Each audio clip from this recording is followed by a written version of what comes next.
I am Lisa Snowden McCray, editor of the Baltimore Beat and managing editor at the Real News Network. I've been covering politics, government affairs, and race for almost 20 years here in Baltimore City.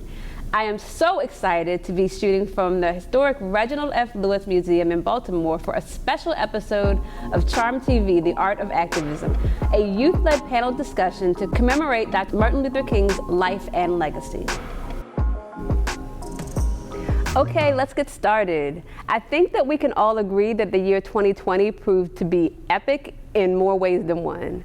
From the pandemic to the cultural revolution that unfolded in the wake of George Floyd's death, communities across the globe and throughout American cities and towns took to the streets in solidarity. Standing on the shoulders of King's legacy, today we have brought together the next generation of youth activists for a conversation about activism and Dr. King.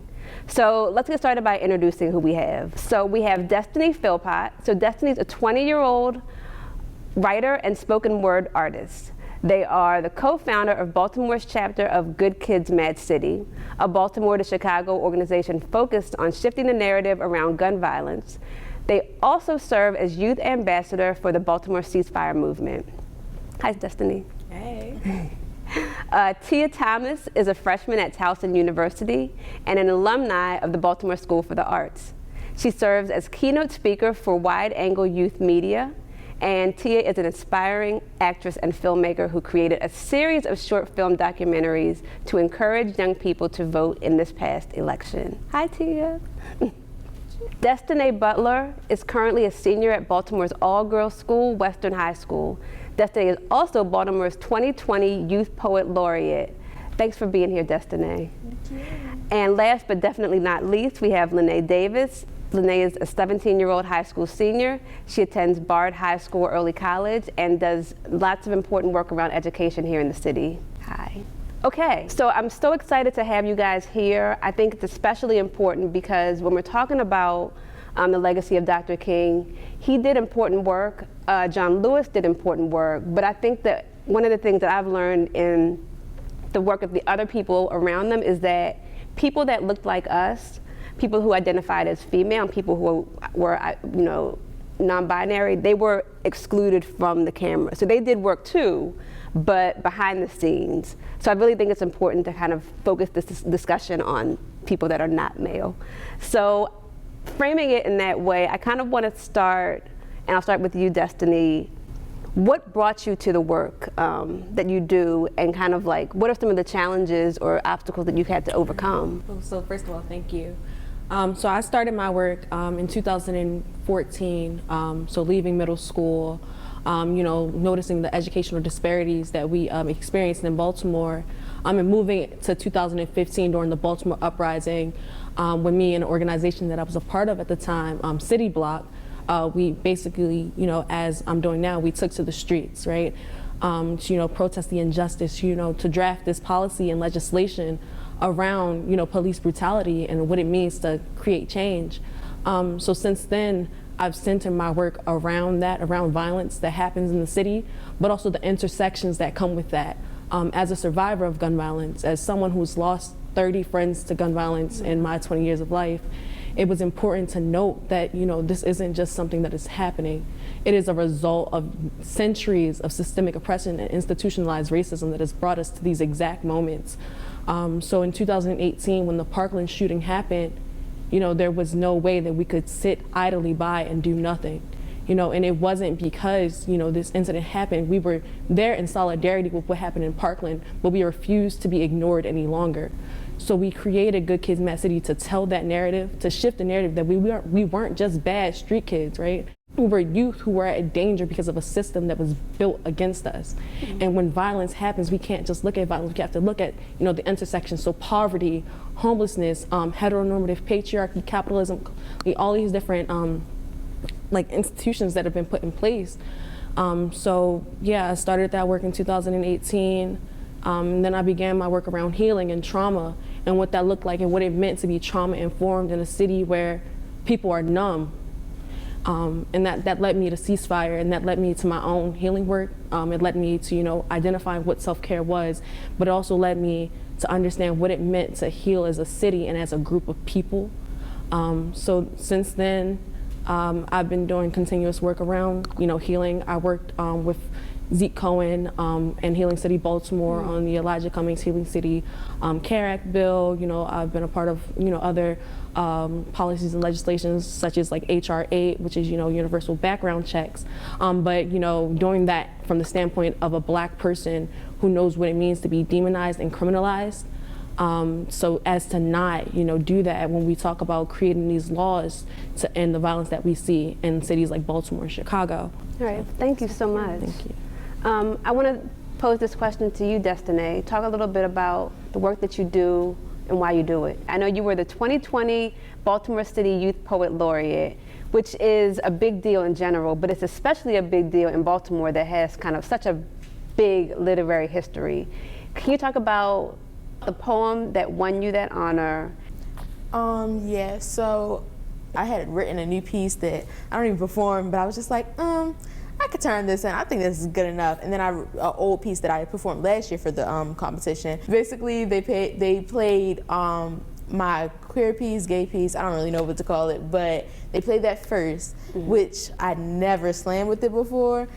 I just finished it the day that I had to submit my videos. What is the poem about? I just kind of wrote, hey, I'm gay, I'm Black, how you doing? And so that's kind of what it ended up being like. And then I went into my father's piece, which is just like this long biblical allusion. I'm a big fan of metaphor because I'm a secretive person. And so I'm like, girl, how can you say what you want to say without even speaking? So, I just use a lot of metaphor, a lot of similes. And so I'm very proud of that piece. Can you talk about what it means to be a Baltimore City Youth Poet Laureate? Your role as Youth Poet Laureate and as Youth Poet Ambassador is just like to promote poetry, art, culture around the city. So it's not just poetry. Like, as you see right now, I'm not like doing spoken word right now, but I do panels, I do different like little speaking engagements. So yeah. Thank you. Tia, can you talk a little bit about the work that you do? I am apprentice at Wide Angle Youth Media. I'm a designer, but I also consider myself an aspiring actress. I'm in love with the theater. I'm also a filmmaker. Acting, performing, making people feel things, that's amazing. And not until recently, until I started working with Wide Angle and making my own work, that I truly felt like I could be heard. I could say something and people will actually know what I'm saying. They're gonna feel what I have to say. So the last film I made was probably my film about why we should vote, why young people should vote, why young Black people should vote.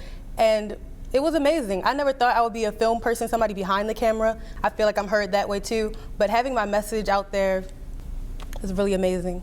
All right. And last but not least, Lennae, talk a little bit about what you do. I'm a youth leader organizer for the Baltimore intersection. Mainly the work I do, we focus around basically having better education and raising awareness to the educational system that is put into Baltimore. And I mainly just found interest of speaking about the things that aren't being spoken about, especially around where I live. And so many people aren't speaking about it. Education is just something so important that just needs to be heard and put out there. Thank you so much, Lennae. I'm excited that all of you guys are here. I know we have so much that we can talk about. There will be more after the break.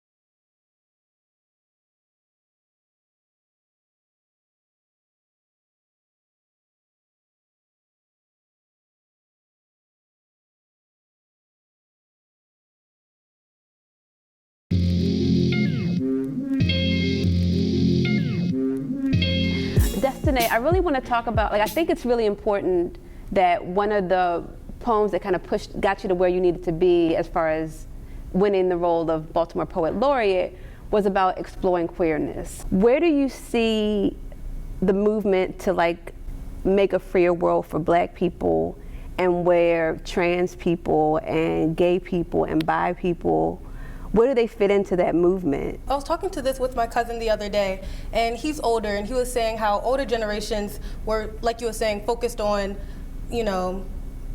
our movement, Black people's movement, and this generation is kind of thinking about everyone. We're all gonna be great. You know what I'm saying? And I like that this generation is not excluding anyone. Everyone can everyone deserves to be heard. And what about you, Destiny? I know that you identify as non-binary, and that's a thing where even, again, like people my age are just like, what is that? So like, you are both helping make the world freer, but you also kind of, unfortunately, have to explain and teach people at the same time. Can you talk a little bit about that? Yeah, so like first, you know, with the idea and the concept that, you know, gender is a social construct, but as somebody who is non-binary and that, you know, that falls under, you know, the trans spectrum and this umbrella of, you know, transness and gender identity, the movement has not been kind to me. It's almost, you know, disheartening to experience, like to say how, you know, I have to force my way into every space where, you know, with my cis counterpart is almost, you know, given and full. And, you know, the idea of always like focusing and forcing that narrative of, you know, Black Lives Matter, but yes, not just the Black lives that you see fit matter, you know, Black trans lives matter, you know, Black women, they matter, you know, dark-skinned people, we matter, disabled Black people, we matter. And it's like, that's why I always talk about the intersections, not like just the intersections of violence, but the intersections of Blackness, because like it's a generational thing. So like, yes, the generation that I'm in, like this generation, Generation Z, like it's very open to, you know, the idea of, you know, gender, and, you know, each person is who they are, you know, coming in like, hey, what are your pronouns? That's dope, and that's like the way that it's beginning to shift, but it's not quite there yet. Lennae, I'm wondering in the work that you do around education, how you guys have had to wrestle with that, or have you? With organization I Am Intersection, it's since they base it around youth people, it's majority Black youth. So being able to, I've experienced this myself, going out to panels was like literally nothing but white people there, adult white people at that most, and having some of them look at me, being told like they don't know why I'm here, I should probably be in school, doing work, I shouldn't be here, a bunch of adults, and it's just like, just sitting in that atmosphere is very hard, because you feel as though when you get there, you know, you're on your way there, you feel like, all right, I'm ready to go speak to them, I'm ready to go make things change. But when you get there in that atmosphere and all those people are looking down at you, some people are looking at you like, why is she here? Why is this Black child up here speaking when a bunch of adults, like you had a bunch of organizations and organizers there who actually made things happen and already in the system. And so when I'm sitting there and I'm just looking at it, I'm looking out to who I'm speaking to on the panel with the rest of the panelists, it's just like, I felt so like, not like they were physically attacking me with their words, but just by them sitting there and the way they were looking at me, or if I had a response, or the way their reaction or body like aura gave to me, I felt as though like sometimes they probably didn't want me there. They probably didn't understand why a young Black youth, instead of being in school, was out speaking in front of a bunch of adult white people. I try to think of everything positive. I try to be positive about everything. You know, I try to keep a smile on my face about everything, but really it kind of hurts. I said the other day, like I just turned 40 and it still feels fake. Like I'm like, how did this happen? And I'm realizing that I have to kind of adjust my brain to being like, I'm not the youngest person in the room anymore. There are younger people that I need to look out for. I need to like make sure that they're being heard, that I'm like not centering myself. So like for all of you guys, and maybe I'll start with you, Destinae, like what can older people do that have been, you know, in this civil rights struggle to make it easier and better for the younger generation? Yeah, when you talk about Black Lives Matter, and I personally, you know, I feel a way about switching the Black and Black Lives Matter to anything that isn't Black. Now that doesn't mean Black trans lives matter. It's different because that's still a Black life. House Lives Matter, that's a Black community thing. But when it gets to you know, outside of the community, Hispanic Lives Matter, it gets very all lives matter. Yeah, and because it's not the same struggle. And it's not. Like there are people that can be like Hispanic, but they're white presenting. So the way that the world accepts them or does it is very different than the way that the world. Or even white trans people don't face the same line of struggle that Black trans people Better do. tell them. Like we just don't. And so it's like and then I think a lot of times people forget what their oppression means, and so that's into the thing where, you know, a lot of people think everybody knows. People know what's white privilege, and white people really don't internalize what that means. They don't they hear privilege and think means great. They think it means I should be, well, if I had privilege, why am I not rich? Right. If I had privilege, why did my mom kick me out because I was gay? That's not what privilege means. That's not what it means. It means you have a privilege. That's one. That don't mean you don't have 1,000 other disadvantages. That's the one privilege that you do have. Yeah. You are white, and it makes you different from the other people within your marginalized community. So Lennae, I really want to talk to you more about what you said about representation and the work that you do in education. Can you talk a little bit more about why that's so important? Like, why it's important that you have teachers that maybe look like me as opposed to looking like the President of the United States? Of course, of course. So basically, a lot of schools that I've attended, such as KIPP or a current school now at Bard High School, majority of the teachers are white, either white female, but more so white male. And like I said before, they are great, but it's like when you're surrounded by nothing but white teachers, they don't really teach you what you feel like you should know. Like for example, they didn't grow up the way I grew up, or the way my ancestors or my grandmother they didn't grow up the way we grew up, from the bottom on up. Like, they were born with that privilege of being called white. Having a teacher like you, a young, successful, beautiful black woman standing in front of me, teaching me about, it could be history, it could be any subject, but just sitting there and standing and teaching to me, I feel like, you know something, that inspires me to be able to go out and be like, yeah, I can do this, or I can do this. Just look at my beautiful teacher, Miss Lisa. Have you guys been able to kind of raise that issue and ask for more black teachers? That's definitely what I try to put my main focus on. If you guys want to jump in, please feel free. I really do. I know a school that made African American history class, but it's like, why is it not just history class? I see what you're trying to do, but it's not good enough. It's not good enough. I don't want to accept the bare minimum. Yeah, I think this is a really good time to bring Destini into the conversation.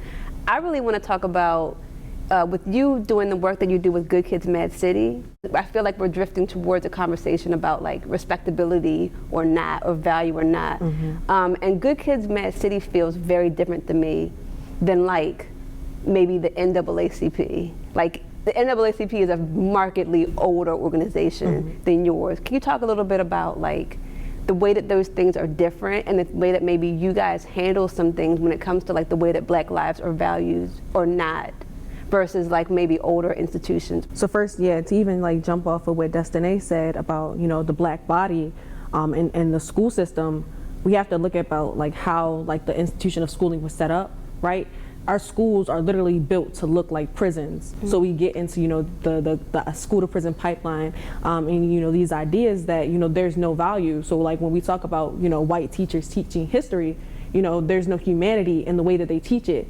And we know this because they're still referring to our ancestors as slaves, taking away their humanity instead of referring to them as enslaved people, which that's what they were. They were people who were enslaved, right? So giving them back their humanity. So looking at, you know, activism and organizing from a generational spectrum, there's a great divide, right? You know, this is because of, you know, different upbringings, but, you know, the same trauma, right? Same generational curse that's, you know, been perpetuated amongst, you know, history. But it's not the same, you feel me? So like when we talk about a revolution, right, we're talking about, you know, maybe abolishing police, and it's very important to note that the revolution will change from generation to generation. So like back in the 1960s, you know, the revolution could have been, you know, the end of you know, like segregation, you know, whereas, you know, we're on a much broader spectrum of what it means to actually enact lasting change, and, you know, who it looks like to, you know, lead the movement. So, you know, we're upcoming on MLK's birthday, and he was the face of civil rights, right? Whereas here we are screaming that this revolution, this change that we need to see, this intergenerational thing needs to be led by radical, queer, trans femmes, right? Yeah. Because that's who's always had, you know, the answers, you know, behind, you know, they say behind every strong black man there's an even stronger black woman, you know, like that concept that, you know, we've always like laid the blueprint of what it meant to like create change. Like look at Marsha P. Johnson. And not only that, but like the thing that I always say is, how can you advocate for the most marginalized people if you're not that? Right. So like I can't depend on a white person to like know what I need. And in the same way, a person who's trans or queer can't depend on me because I don't know. It's always better to take the person that's the most marginalized and push them to the front. And really, when we do that, we help everybody. Yeah, Right. but yeah, we want to do that and not tokenize them. But we also say, like, when we talk about how can you help us just listen? Like, just listen to like what we have to say. So Good Kids Mad City, and what I love about, you know, what we've created is that there's no boundaries to like who is a part of this movement. So like primarily we focus on Black, Brown, and Indigenous youth, ages 14 to 24. So they're like this most marginalized group, and the organization itself is led completely by trans and queer femmes, right? And like that driving force behind like what they would never have expected. Like when I have a piece and I say like ancestors' wildest dreams, like right there, like that shift. And who's leading this movement, and you know who will be the face of this movement, and who will enact change is like what like the group has served to be. You know, amplifying those marginalized voices to the fullest extent, because like I said, like listen, because we have the answers, and it's the same like young to old. Like we know what we need. You can't tell me, you can't come into my community and say, oh well, I see that you have this deficit. Well, I know, I just had potato chips from a corner store because there's food deserts, like there's a 10-mile food desert around here. Like you can't tell me what I already know. Okay. But let me tell you the solution. I am getting the sign to we got to take another break. I know you were going, and I really want to hear it. So let's take a break, and then we will get back into it.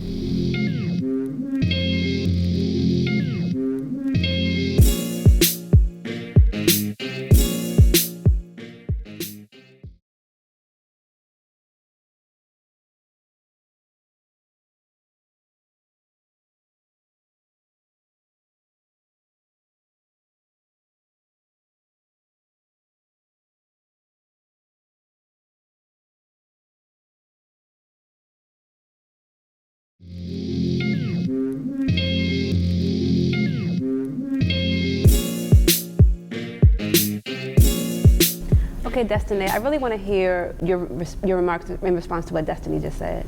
Well, in response to Destiny and everyone else who was speaking about youth being in the forefront with this movement, with all the movements, I think that is a key piece of history when it comes to any civil rights movement. The youth have always been, maybe instead of outside of the women's movement, but young people have always been in the forefront. When you think about most of the Black leaders we were taught about, other than like Rosa Parks, like when you think about Martin Luther King, Malcolm X, these people were deceased before the age of like 40. So they were young doing these movements. They were young leading marches. They were young being reverends. That's Black history. That's queer history. Like these people weren't living to a very long age. When you think about the Black queer community and the HIV epidemic, people were dying very young. So they had to make their mark before they were gone. Lennae?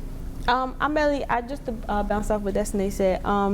One thing that I've been saying for a while now, youth know a lot, like even from a young age. So we can literally look at what's happening and be able to grow up with that mindset and knowing that this is what's going on in my life, in my world, because that puts the youth right in the front. Like they're not in the back or at the bottom. No, it's not like the adults, there's some hierarchy. No, like the youth are literally front center, and they're speaking about what they have been or seen visually throughout their entire life. And that's honestly what I love and the best thing that can ever happen. It's like there's no limitations. Exactly. And the thing is, I feel like a lot of older generations were limited. So if I say, for example, I want to be an actress and I want to work for free as an intern for a white company, I would talk to an older Black person, they'll be like, you're crazy. You're going backwards. Why are you going backwards? Like, for example, that's why I love film so much. I love media because I'm not seen in the media that often. I get to see me more. And my sister sometimes say that I'm too light to be considered too, because she's dark skinned. But it's like I don't see a lot of dark skinned actors. I don't see a lot of brown actors. I feel like I don't know if I would pass the paper bag test. But for example, my last film about voting, I got a lot of different views on that. But mainly everybody was saying, if you're Black, you should vote, even if it don't matter, just because our ancestors fought for that right. I got to put that message out with no limitations. You know what I'm saying? And it's important to have that youth voice in media, because mainstream media, is continuously pushing out this narrative of criminalizing and demonizing. The oppression perspective. Yeah, like us Black and brown people, and like insisting that we are the problem. Like we saw it over the summer with the media, like, we were rioters, we were thugs, we were gangsters.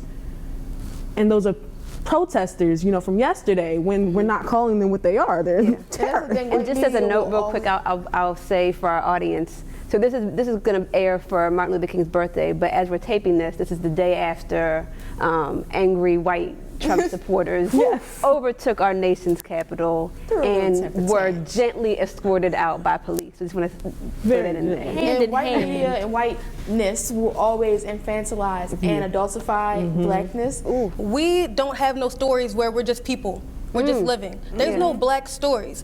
I talk about, I'm a filmmaker, so I'm just thinking like, why, Craig of the Creek, it's a black animation, and it's not focusing on, you know, Craig has a black family, and he does stuff like eating crabs with his family. They had a rap series. Why can't we see regular life? Why are we always dying? Why can't they just have a regular conversation? That's a thing that really frustrates me about journalism, because journalism is white. Like most of the people telling our stories are white.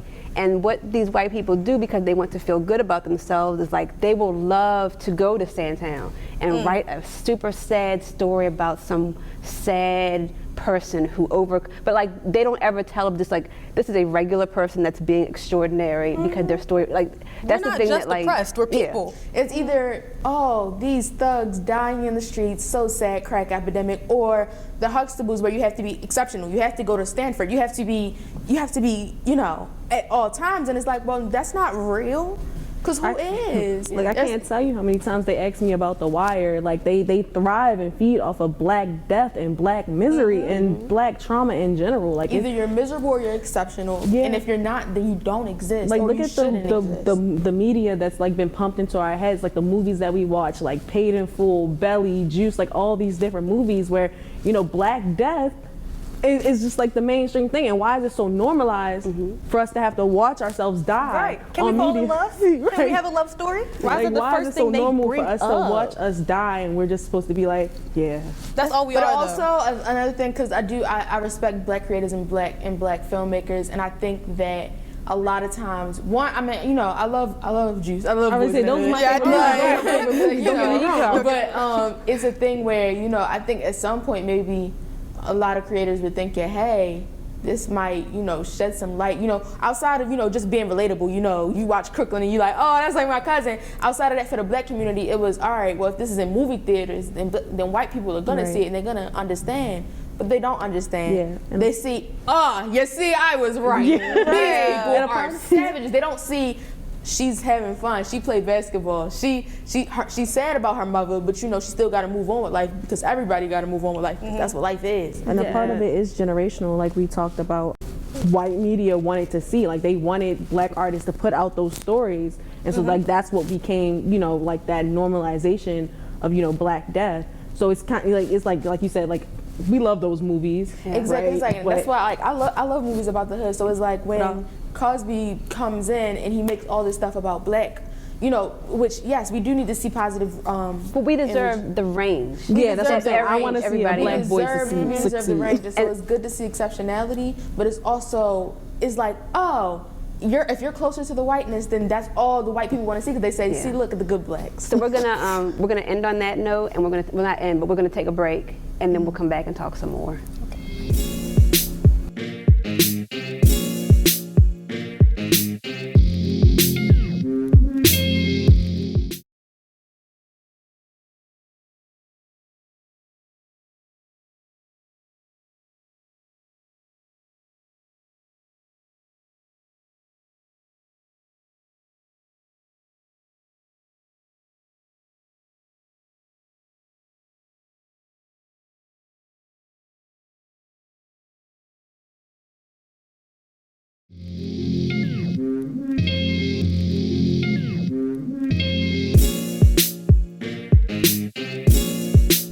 Welcome back.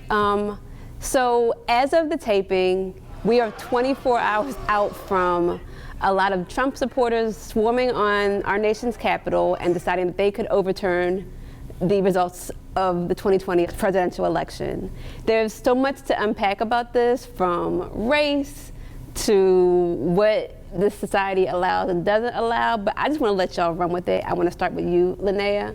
What were you thinking watching what we all saw unfold on our TVs yesterday? I was just sitting back and being like, that's something I looked at and be like, this world has truly gone downhill, like completely. Like it's not surprising to me anymore. Like all of that stuff that went downhill, they easily just went into the Capitol. The Capitol is supposed to be the most secure place and the most safest place, but yet when you have no one on standby, no one on guard, you got like 100 people just storming into the Capitol like that. Mm-hmm. It's just so, it's irritating, and it's just like, at this point, what can you do? Like, you have no choice but to, I don't want to accept it, but when you're giving and you're looking at the things that's presenting in front of you, nobody stopped them from coming inside. Right. They easily went in like it's their own house. And so I want to kind of bring Destini into this, because you are an organizer. You know the kind of things that you guys have to do and not do when you're going to be in the streets, because the police tell you cannot do this thing or we will take you to jail. What, from an organizer standpoint, were you thinking, like, seeing this stuff yesterday? I mean, for one, the privilege really showed. Like, when I enter a action, right, and I know that I'm about to be on the ground, my first thing is, well, how do I keep my people safe? Mm-hmm. Because before anything else, before the messaging, before the demands, I want to make sure I walk out with all my people. And so when I was seeing it, I was like, we could never, you know? And it was just like, I watched a 14-year-old over the summer get beaten almost to death for protesting. He wasn't doing anything, you know? And so to watch the cops walk people out of the Capitol building by their hand and just call them protesters, it was appalling, you know, because in 2015, when we were thugs, we were gangsters, you know, fast forward to 2020, once again, we're thugs and we're gangsters and we're rioters, right? But when our actions aren't seen as what they truly are, which is an uprising, right? And we're fighting for something that's so much deeper, so much more powerful than Trump not winning the election. Like, y'all feel as though the election was stolen from y'all. We're fighting because lives were actually stolen. Like, there's a difference. Like, we are not the same. And so, like, seeing like the fight, it was just like ridiculous that they could just do it's the United States Capitol. Like, and Tia and Destinae, please feel free to jump in also. I'm interested in hearing what you guys thought. Like, with the Baltimore uprising, it was an uprising. I remember there was a lady yesterday, like, what are you doing here? And she's like, it's a revolution, it's an uprising, we're taking over. And it's like, okay, but for what reason? Because it's like, oh, I saw somebody in some comments on social media like, yeah, that's what we really need, a proletariat uprising. And it's like, but y'all are only just now uprising now that the person who was literally oppressing the poor people, he does not want y'all to succeed. Like, literally, the thing is, this country, you know, tricks poor white people into thinking because they have that privilege that they are not as poor as poor people are, and they're just a little down bad right now because immigrants stole all the jobs. And it's like, no, babes, you're down bad right now because people like Donald Trump, people like Jeff Bezos, people like these people who don't want to pay fair wages, don't want to pay taxes, people want to have monopolies. That's why you're down bad. And it's like, you're mad because Biden said he's going to tax rich people more. Babies, you'll never have to worry about that. Know that. Know that. And so it's like, they don't put two and two together. They just see hate and they just see anger and they go, yeah, that must be what we stand for. And I mean, the thing is, America, and even American media, even with this that happened yesterday, you know, they treat the words radical, they treat the words revolution and uprising as negative words. How did America become America? What was the Boston Tea Party? We all spent like the summer watching Hamilton, well, not all of us, but you know, lots of people spent the summer watching Hamilton on Disney Plus, which is like a musical glorifying people rising up against the British king. Exactly. But then when black people are like, hey, we would like to please live, maybe, then it's a problem. It's surprising. It's entertaining, the fact that people will still say, there's no privilege. Okay. You're proving that point to be right. There is privilege. Y'all just kumbaya outside the Capitol. Okay. It doesn't make like, sense. Not even like, we are having peaceful, these are armed white supremacists. That is a terrorist organization having a terrorist function. No, let that person have been brown. Let that person have spoken another language. Our president. It wouldn't go that way. Like, it just wouldn't. Like, not even just black people. Let it have been someone from Sri Lanka. Let it have been people from, like, Egypt. Like, it would have been a situation. It would have been a terrorist attack on the United States government, because they literally committed acts of treason. You're waving a Confederate flag. The Confederacy was literally held accountable for being treason, you're literally going against the government. That's what the Confederacy was. The Confederacy was saying, we don't want to be America. We're not a part of that. Forget America, we're a new state. And that's what y'all are putting in the Capitol? That's what y'all are doing? And then it's like, it's nothing new. Like, I mean, like I said, what was the American Revolution? This is a country built on changing things, and yet nowadays, oh, what? Revolution? How dare you? How dare you speak against our government? Like, the White House haven't burned before because of the Civil War. Like, this is a country of war, and then when we don't even want war. We're just like, maybe change a law. These people just did whatever they wanted, like acted with impunity to like overturn the way that we've been doing elections for like decades and centuries in this organization. So like for me, I look at it and I'm like, the landscape for the things that I dream possible for this country and for people that look like me, even people that don't look like me, is now as wide as it can be, because I saw that there's more possible. Mm-hmm. There's more possible. Like I don't have to keep, like, no, I have to be afraid, because like these people have been doing whatever, and it's for the worse. Like the things that, we want, really everyone benefits from, but like we've been told, no, you have to keep it in this small box. So I don't know if you guys have thoughts about that. Yeah, that's another thing. Like, people, in which you can judge any president, because you can judge American statehood, but like people go so hard on Obama, and it's like, he's still like how I was speaking about, we have to keep everything we know about the outside world in our minds whenever we're talking about specific topics, because people see, okay, Barack Obama is the president. He's also a black man. It wasn't like, I'm the president now I'm not black. Like it wasn't like, ooh, I got that out of there. No. And so do you think a white Republican Congress is gonna wanna work with a biracial man from Hawaii with an immigrant, not even an immigrant father, because his father couldn't even stay in the country? Mm-hmm. So what? This is basically, they've literally said this is a terrorist in the office. Mm-hmm. Donald Trump, our current president. Can I see your birth certificate? I don't think you're American. I don't think you're a citizen. And this is the person we think just had all free will to change whatever he wanted in this country. Right. And since this is airing on Martin Luther King's birthday, I can't help but think about how he fought for equality and justice for everyone. And it's the audacity for me. The audacity they had to do that, and us to see a young black woman watching and seeing how entitled they are. Mm-hmm. And it's like, what did MLK fight for? And we're just watching it. It's like, and the fact that some people think that this is okay. What did MLK fight for? We're going backwards. We can't afford to go backwards. We can only afford to go forward. Mm-hmm. I met with some civil rights legends about like 2 years ago, and they made that statement to me. They were like, we are going backwards, and it's sad, because we talk about like dreaming, that idea of like seeing the bigger picture, and it's like, especially like here in Baltimore, like I talked about like how people are numb, like we don't see past like the current situation.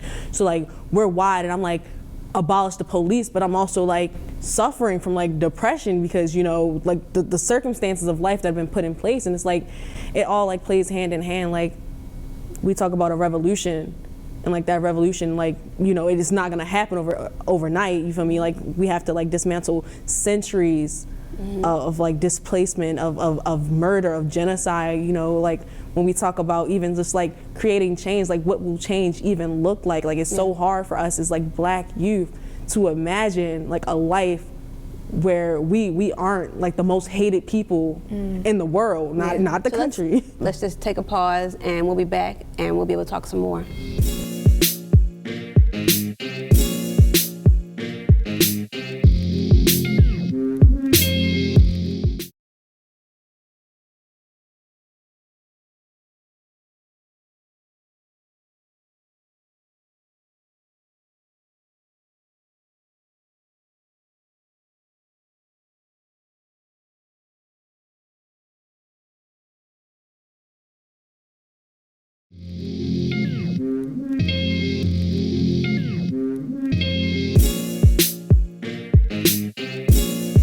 Welcome back. I think now is a really good time for all of us to kind of pause, think about the legacy that Martin Luther King left when he was taken from us so early, what that means for you guys and where you want to take it. So I want to start with you, Destini. One of my favorite quotes, and I got this from Tia, not your quote, it's my own quote, but a riot is the language of the unheard, right? And so as an organizer who's been on the ground, one thing that I refuse to do with my multitude of like marginalized identities is be silent, you feel me? And I said earlier, like, we don't have that luxury of silence. And so one thing that his legacy has taught me is to be that vocal person. When no one else wants to hear from you, be that person to take that stand and to claim your seat. And if they don't want you at their table, then I will break the table down and build my own, right? And like, that's the legacy. Like, that is the truth, and like speaking truth into power that he's left. Like, you know, we talk about rioting, you know, some people have like their own things, but first of all, I believe that, you know, we have every right to burn down a country that we built for free, right? On the labor of our ancestors, from the whips on our back to all that pain. And that's when, like, Martin Luther King has, even through his like peaceful teachings, you know, we must push past those barriers to allow ourselves to be heard. And so that's the quote that I'm going with. And in all my work, I'll just remember that there may not be now, but there will be a place for me to be myself in full and all its entirety. Tia. When I think about Martin Luther King, I just think about equality, justice for everyone, and spreading love. And through media, I feel like it's one of the best ways. So through the films I make, the art I participate in, I'm giving representation. Lennae. Martin Luther King was always someone who always shined the light on something even when it was dark. Like, he always was the one to bring the light out of some dark situation. And there was one also quote to me in particular that really like stood out to me. He once said that our lives begin to end the moment we forget what matters. And hearing that quote, it just makes me more pushed to be able to speak about what truly matters to me. Destinae. I think Martin Luther King's legacy is just a great example of how pervasive white supremacy is, because we learn about him as this, like, you know, a lot of times people speak of him in that like happy slave trope narrative, like, see, Martin, he wasn't like you radical. Yes, he was very radical. And I think what Martin definitely did was he didn't spare white people's feelings, you know? When you think about a letter from Birmingham jail, it's how even then they were trying to do it, like trying to prop him up as this like great happy Negro that's just like, look at him, he's not like those bad guys. And it's like, but I'm still in y'all prison. Yep. I'm still a criminal, right? I'm a thug. I'm a thug because that's what y'all see me as. I don't care if I'm preaching. I don't care if I'm marching. I don't care if I'm singing "Oh Happy Day." Y'all see me as a threat. And then when I make my speech, okay, then you might calm down for a second. But I could walk off the stage and y'all might arrest me as soon as I get off the stage. Yeah. And I think that's just an important testament. Also, like you said, when we talk about being youth, I think it's just he's a very important example, because like we said, he was taken from us at a very young age. He was taken from his family at a very young age. Like, when I think, okay, like, he has kids. Like, he has kids who didn't get to grow up with the father, because even before he died, because their father had to fight for living. He had to fight to live. He had to fight so that his kids could live.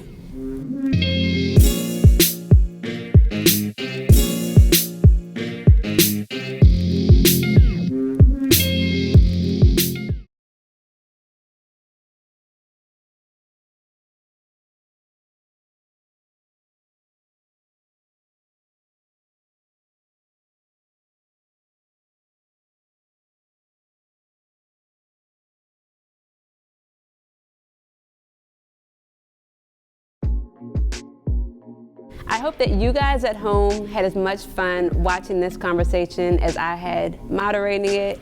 I feel blessed and lucky to have been able to talk to such amazing young people. I feel more than confident that you guys and your peers will be able to keep the legacy that Dr. Martin Luther King started going. In the words of John Lewis, make good trouble, necessary trouble, wherever you can. Thank you guys.